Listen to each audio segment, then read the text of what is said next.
As coberturas que você tem acompanhado aqui na Record News, inclusive várias delas durante todo o dia, caso, por exemplo, a decisão da Câmara na última quinta-feira, em que a Câmara não deu prosseguimento àquela tentativa da Procuradoria-Geral da República em processar o presidente Temer. Foi uma última grande cobertura que você viu aqui na Record News. Nós vamos falar sobre esse tema e outros. Nossos convidados aqui no estúdio é o deputado Carlos Marum, que é deputado federal pelo PMDB do Mato Grosso do Sul. Deputado, muito obrigado pela gentileza. Bem-vindo aqui no Jornal da Record. Muito obrigado. Eu que agradeço o convite. Deputado, depois da vitória, né, que a base do governo teve, no caso do presidente Temer, qual é a prioridade agora? A prioridade é se voltar para as reformas que ainda estão, de certa forma, empacadas no Poder Legislativo? Nós temos uma pauta, eu digo, importante, uma urgente e uma urgentíssima. Urgentíssima, semana que vem nós temos 4 MPs que temos que resolver, porque elas passam a trancar a pauta, e uma delas muito importante, que é a da reoneração de alguns setores da nossa economia. Na sequência, nós temos uma pauta urgente, que é a reforma política. Essa reforma política ela tem que valer para as próximas eleições. Então, também, praticamente, você pode dizer que ela está trancando a pauta, já que ela tem que ser promulgada até outubro, para valer, ainda no mês de setembro, para valer nas eleições de outubro do ano que vem. É necessário uma precedência de 1 ano. E aí entram aquelas pautas que nós entendemos como necessárias, que são, basicamente, eu entendo, 2 reformas. A reforma da Previdência e a reforma tributária, que seriam, talvez, as últimas 2 grandes reformas a serem promovidas pelo governo Temer, em parceria com o Congresso Nacional, e que eu entendo como necessárias para esse novo momento de avanço que nós queremos para o nosso país. Deputado, já que o senhor tocou na reforma política, me lembrei de uma coisa. O senhor é favorável a que se tenha um fundo de mais de 4 bilhões de reais esse é um do problema contribuinte seríssimo para poder bancar a reforma, a campanha eleitoral? Olha, esse é um problema seríssimo. A democracia política tem que ter como ser financiada e se financiar. E esse financiamento ou é público ou é privado. Nós acabamos com o financiamento privado, praticamente, quando se proibiu empresas de participarem economicamente do processo eleitoral. Então, não está se chegando a um ponto que não tem outra opção. Eu, por exemplo, sou favorável à volta do financiamento empresarial, com regras claras, com limites rígidos e com punição rígida para quem violar. Ou seja, uma real punição para o Caixa 2. A criminalização efetiva do Caixa 2. Mas entende a maioria do parlamento que não existe ambiente hoje para essa volta, já que muitos entendem que essa contribuição empresarial que o motivo, o início de toda essa corrupção. Eu entendo que não. Eu entendo que se a lei é cumprida, tudo vai bem. O problema é o desvio que se faz em relação ao que a lei estabelece. Mas é um problema muito sério. É uma equação que nós temos para resolver nas próximas semanas. E eu realmente... E como é que o senhor vai votar? Olha, eu penso que essa reforma tem 3 aspectos. Primeiro, que tipo de eleição? Distritão, o atual sistema. Se for o distritão, eu entendo que os partidos ficam desobrigados de lançar tantas candidaturas para completar a chapa. Eu entendo que isso pode baratear o processo eleitoral. E valoriza o voto. São eleitos os mais votados. Realmente, eu diria que atrapalha um pouco a vida partidária. Eu nem sei se o que eu vou votar, eu não sei se eu vou usar. Porque eu entendo que aqueles que foram concorrentes nossos, que não tiverem votado nesse fundo, eles vão usar o fundo e vão criticar o fundo e vão ter um ganho eleitoral em relação a nós, que teremos agora o ônus de decidir. Eu torço por uma outra saída, mas eu torço talvez por um incentivo para que haja algum tipo de doação, não sei, ou uma doação individual mais robusta. Uma doação individual... Agora, deputado, ainda no tema eleição, porque o senhor lembrou, e eu acho que é bastante eu vou lhe dizer uma coisa, explicar. Eu sou uma pessoa que sou franco, eu não teria sei, problema de dizer aqui, é que eu realmente Ainda não me debrucei sobre esse tema de uma forma mais específica. Deixa eu perguntar o seguinte.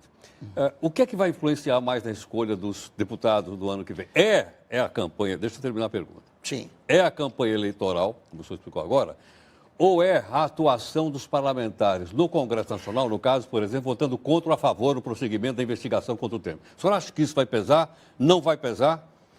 Olha, eu tenho uma visão de que nós temos que acabar com a hipocrisia na política. E a hipocrisia da política, muitas vezes, é do político e é do eleitor. Muitas vezes o político mente e o eleitor finge que acredita. O que não é uma mentira, é o contrário. Eu tenho feito um mandato muito transparente. Nós temos acompanhado aqui. Enfrentando situações das mais difíceis. Nós temos acompanhado. Essa do presidente Temer até é popularidade. Perto de coisas que eu já enfrentei. Por isso é que eu perguntei se a sua atuação a favor do presidente vai ajudar ou vai atrapalhar na sua vai ajudar. Vai ajudar? Vai ajudar. Em relação ao presidente, vai ajudar. Vai ajudar. A reforma da Previdência, que foi outra polêmica, se nós conseguimos aprová-la e o resultado aparecer, também pode ajudar. Aquela outra defesa que eu fiz, regimental, dentro do Congresso, em relação àquele processo que o Eduardo Cunha respondia no Conselho de Ética, ela eleitoralmente é muito complicada. Mas ali foi uma questão pessoal, eu preferi não virar casaca. Nunca fui virar casaca. Meu filho acompanha, tem 13 anos. O pai vai dar o exemplo de que quando a pessoa perde o poder deve ser abandonada. Eu fiz uma deputado, e não quis virar casaca, mas essa eleitoralmente atrapalha. Como é que o senhor avalia favoravelmente, então, em relação ao Temer, quando a gente tem 81% das pessoas que acharam que ele deveria ser processado? Eu não acredito que 81% das pessoas quisessem que o presidente fosse afastado. Não, afastado não. Ele fosse processado. Mas a consequência desse momento é o afastamento. Aí que é a diferença. O cidadão comum ser processado, você ser processado, você continua aqui, desenvolvendo a sua atividade. Se os senhores autorizassem, o Supremo ainda teria que aceitar ou não a abertura. É um outro processo. Nós temos que ter a nossa prerrogativa. Se essa prerrogativa é concedida de uma avaliação, é para que essa avaliação aconteça. Para que essa avaliação aconteça. Então, que houve uma vitória política, uma derrota moral? Nem de jeito nenhum. Não. Eu acho que ali vitoriosos morais foram aqueles que tiveram a coragem de manter sua posição. Existe uma onda assim que o político tem que, antes de sair de casa, olhar para onde é que está apontando a biruta do aeroporto, para onde é que o vento conduziu, que nós temos que seguir essa. Não. Vitoriosos morais foram aqueles que olharam no horário nobre da televisão brasileira, sendo criticados, e tiveram a coragem de dizer: nesse processo não tem prova.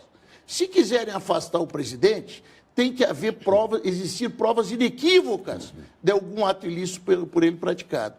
No mínimo, fizeram um trabalho mal feito, porque aqui provas não existem e poderiam ter existido, porque o inquérito aconteceu. Eu tenho um minutinho para estender essa aqui, ó. Porto Alegre, eu sou nascido no Rio Grande do Sul, tenho minha família lá, fui visitar semana passada. O meu pai e o meu cunhado foi assaltado à mão armada e roubaram o carro dele. Assustou, claro, revolta. Dali um dia e meio, a polícia achou o carro. Numa cidade do interior do Rio Grande do Sul, São Leopoldo. Estava lá um Tucson, acharam. O que fizeram? No lugar de fazer uma pirotecnia, prende. Não, passaram lá e colocaram um chip no carro. Seguiram o carro e prenderam toda a quadrilha. Polícia Estadual do Rio Grande do Sul, interior do Rio Grande do Sul. Como é que a polícia, o Ministério Público ali foi a Procuradoria-Geral da República. Comanda uma investigação, prepara uma mala e não consegue seguir a mala. Quer dizer, esse inquérito, ele devia ter sido simplesmente reunido e jogado. Mas a mala estava na mão de um assessor íntimo do presidente da República. Será que as pessoas não entendem isso? Traiu a confiança. Como é que as pessoas são impactadas quando vê uma notícia como essa? Foi mostrado o cidadão correndo com a mala. Quantas vezes aconteceram traição de confiança? Esse Loures traiu a confiança do presidente. Essa é a realidade. Se não, você pega e põe um chip naquela mala, segue a mala vai chegar no presidente. Isso aí hoje em dia, o meu filho, que tem 13 anos, se bobear, ele sabe onde é que eu estou aqui agora sem eu saber. Ele olha lá nas coisas, ele sabe onde é que eu estou. Está aqui no Jornal da Record. Pois é, capaz dele ver, não, mas estou dizendo, se bobear, ele vê pelo satélite, por esses troços, né, que eu estou aqui. Deputado, nós vamos continuar a nossa conversa no instantinho. Que bom, que bom. Bom, nosso convidado nesse momento aqui é o deputado Carlos Marum, deputado federal do PMDB do Mato Grosso do Sul, gentilmente aqui conosco. Fazemos um rápido intervalo e voltamos daqui a pouquinho. Bem, aqui no nosso Jornal da Record News, nosso convidado é o deputado Carlos Marum, deputado federal pelo PMDB no Mato Grosso do Sul, gentilmente aqui conosco. Deputado, uma pergunta que eu acho que todos gostariam de fazer. Sim. Está dizendo que o presidente Temer comprou o voto daquele pessoal que votou favoravelmente a ele com emendas parlamentares. O senhor recebeu emendas parlamentares. O senhor vendeu o seu voto? Deixa eu lhe dizer, sabe que até que eu recebi pouco, né? Pelo menos fizeram uma avaliação do que eu tinha recebido. Deixa eu lhe dizer, primeiro, emenda parlamentar hoje é impositiva. Todos vão receber. Todos é impositiva. Foi liberado mais para os parlamentares da situação que proposição. Aí tu faz proporcionalmente, quase foi a mesma coisa. Terceiro, você sabe de algum parlamentar da oposição que vai receber sua emenda daqui a um mês, se não recebeu, agora vai receber daqui a um mês, 2 meses, porque o orçamento tem que ser executado nesse ano? Você sabe de algum parlamentar da oposição que abriu mão das suas emendas? Bom, eu não me lembro. Nós não noticiamos aqui. Não noticiamos porque ninguém abriu, porque essa hipocrisia. O cidadão para na frente da televisão porque emenda é isso, emenda é isso, mas não vai lá dizer, eu não quero mais as minhas. Eu não quero mais as minhas. Mas eu digo, mas... Você veja bem, o deputado mais aquinhoado por emendas foi o deputado Sérgio Reis. E ele foi lá e votou contra o governo. Então, só para você ter uma ideia como não existe essa vinculação. As minhas emendas vão ser liberadas, eu vou lutar para isso, e elas terão que ser liberadas. Certo? Elas terão que ser liberadas. Tá? Como de todos os parlamentares, elas são impositivas. Foi agora em julho, mas claro, nós já estamos no mês 7. Claro. No mês 7 do ano. Ao contrário, estamos no mês 8, já estamos em agosto.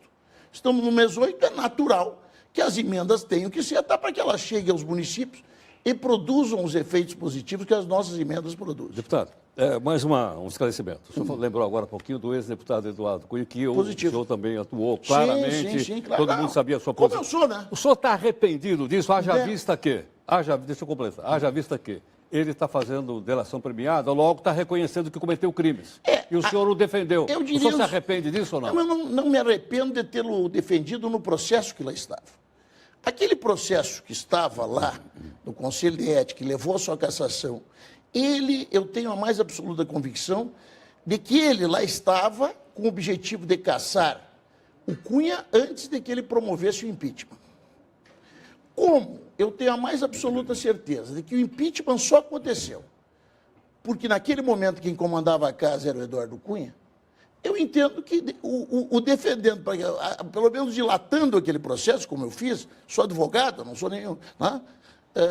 Eu consegui atuar para que ele fosse o presidente da casa naquela sessão de 17 de abril, que foi histórica, e que resultou no afastamento do PT, da Dilma e de toda aquela camarilha do poder. Ele foi cassado, foi preso. E está fazendo delação premiada, portanto está reconhecendo os crimes que cometeu. O senhor não se arrepende disso? A delação, quero ver essa delação. Quero ver os crimes que ele vai delatar, se ele vai delatar. A delação, realmente, que quem delata é criminoso. Lógico. Quem delata é criminoso. E reconhece os crimes que praticou. Mas eu não me arrependo de, naquele momento, ter feito o que eu fiz. Porque se não tivesse feito, quem sabe essa turma ainda estivesse no poder e isso ia ser muito ruim para o Brasil. Deputado, outro esclarecimento aqui para a nossa audiência.